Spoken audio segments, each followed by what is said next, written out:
This screencast is for those of you who want a little bit of help understanding how to use transitions effectively in your essay about your novel. So to refresh your memory, this is what we learned about transitions towards the beginning of the year when I was teaching you specifically about organization in writing. We learned that transitions serve a couple different purposes. One is to help the reader progress from one idea to the next.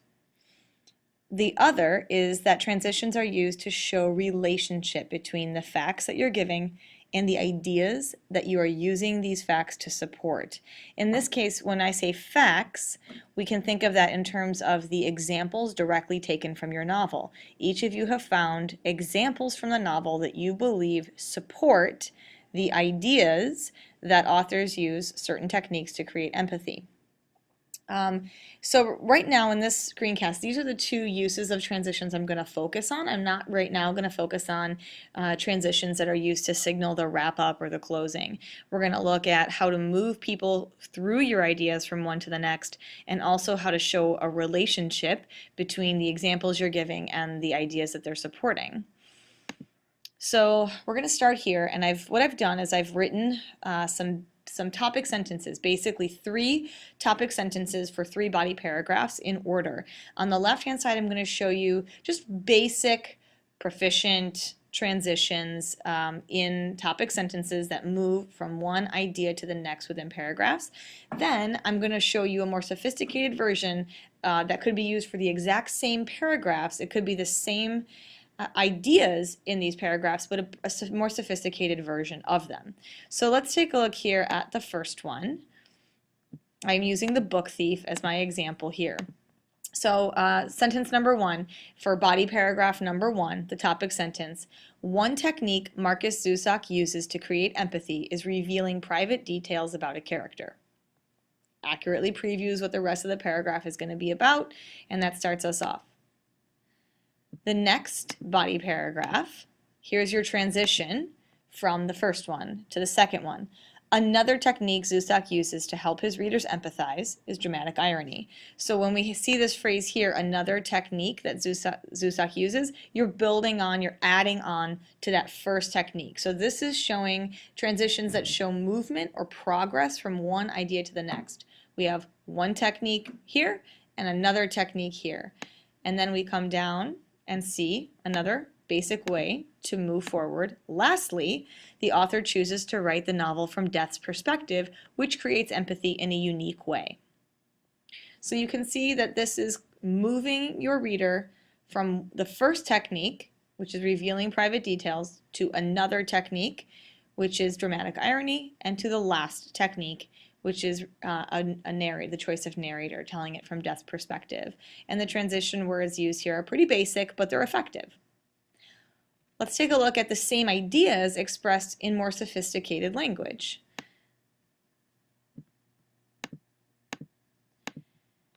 As people, we have an easier time empathizing with those we know and care for. Markus Zusak capitalizes on this fact by revealing private details over time to create richly developed characters. It's essentially communicating the same idea as this topic sentence.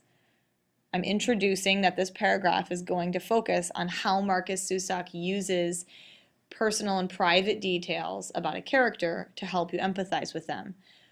But in this one, it's more sophisticated because I go into a little bit more detail. I explain why that works a little bit in my topic sentence. I give a little background information about human beings and how it's easier for us to empathize with people we know and we care about. And I show how he's going to use that, capitalize on that, by developing his characters richly and fully through private details. The next topic sentence. In addition to developing complex characters with whom we can empathize, Zusak's masterful use of dramatic irony builds anticipation and anxiety in his readers. So this is a great example of a topic sentence that truly builds a bridge from one idea to the next. Over here, I say another technique Zusak uses to help his readers empathize is dramatic irony. I do say in addition here, But I don't just say in addition and skip over here and say Zusak's masterful use of dramatic irony builds anticipation. I say in addition to, and I do kind of recap what you just read, and then I go into what's coming next. I build on that idea. It really is almost like a bridge with words to bring you across from one paragraph to the next. And then finally, we look here at the topic sentence of my third paragraph. This one's probably the most sophisticated of the three. While many authors skillfully use the techniques of complex character development and dramatic irony, it is Zusak's unique and courageous choice of narrator that truly allows readers of The Book Thief to fully empathize. This topic sentence does a couple things. One, it introduces my third technique, choice of narrator, that I'm going to focus on. Two, it builds a bridge from my previous two body paragraphs to my third. But it also subtly communicates that this one, the choice of narrator, I think is the best technique. It's the one technique that Zusak uses most effectively. And you can see that here by the choice of these words. It's the choice of narrator that truly allows readers to empathize. So it's really subtle and it's more sophisticated language, but it communicates three things in that one sentence. All of these examples here are effective in moving your reader from one idea to the next.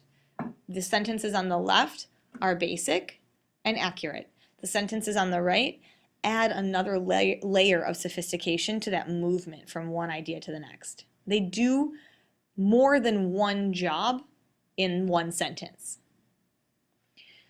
So if we refresh our memory and go back to this think about, we've just talked about how we can use transitions to help the reader progress, but the next thing I want to show you is how you can use transitions inside a paragraph to show the relationship between examples from the text and the ideas that they support. So I'm going to show you a paragraph that came directly out of an essay that was written on The Book Thief by one of my students last year.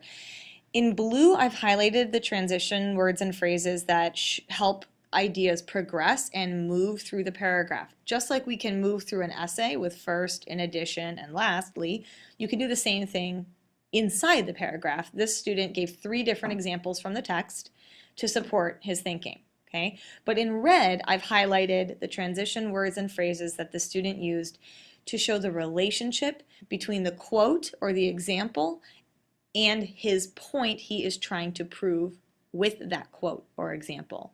So I'm going to read it through and I want you to just kind of hear how the red transitions show the relationship between the example and what he's trying to prove. Firstly, the choice of making death the narrator in this book helps create empathy between the readers and the characters. So that's the whole thing he's trying to prove, is that. When Death says, "Oh, crucified Christ, Rudy," just before he explains the brutal injustice of Rudy's death, it makes us feel empathy with Rudy because we see how even when Death himself, quote, watched the contents of his soul for a moment and saw a black painted boy calling the name Jesse Owens. In addition, when Death takes us out of Liesel's story and tells us what he has been doing, it makes us feel empathy with the Jews because he tells us that the desperate Jews, their spirits in my lap as we sat on the roof next to the steaming chimneys. Death can't get away from them, and he shows us how they harass my memory. I see them tall in their heaps, all mounds on top of each other, which shows their struggle with which we can now empathize. Lastly, the reader feels empathy with Hans Huberman with the side comments Death makes to us, such as when he tells us that in Liesel's book she wrote, "A small piece of the summer of 1942 belonged to only one man.